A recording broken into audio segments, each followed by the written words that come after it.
افسوس در این ملک غریب خوار شدیم،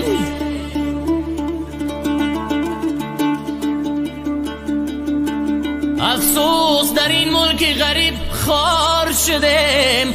آه دور از وطن و مهری مادر دور شدیم.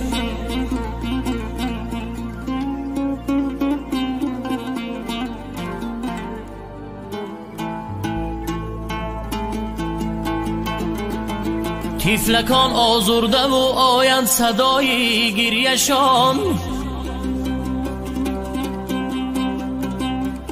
طفلکان آزرده و آیند صدای گریه‌شان. وای وای در ملک غریب دادای خود گم کرده ایم.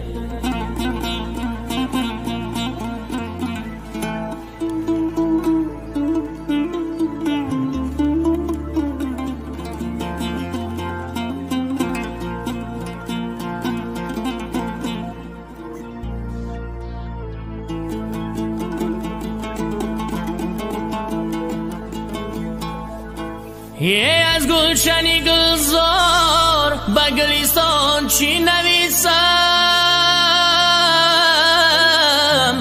من خود غریبم، به غریبان چی نویسم؟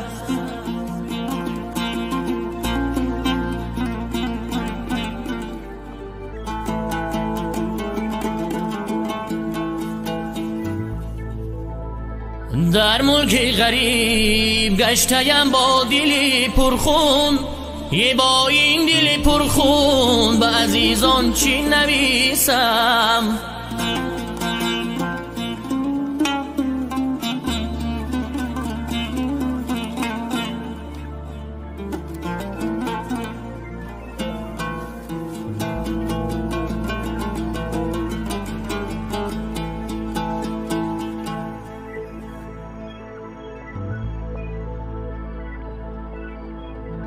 در غریبی عمر مثل باد رفت و پیر شدم، در غریبی عمر مثل باد رفت و پیر شدم. در خیال زندگی بودم ولی دلگیر شدم.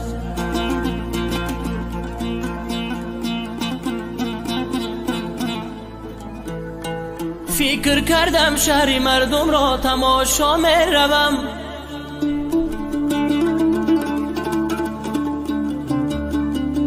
فکر کردم شهر مردم را تماشا می روم. لیک در این جنگل و بیشتر چو در زنجیر شدم.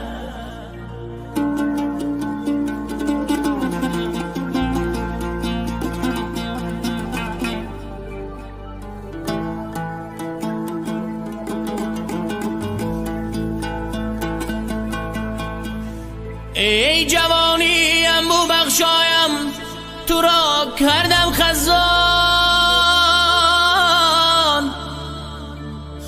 با امیدی زنده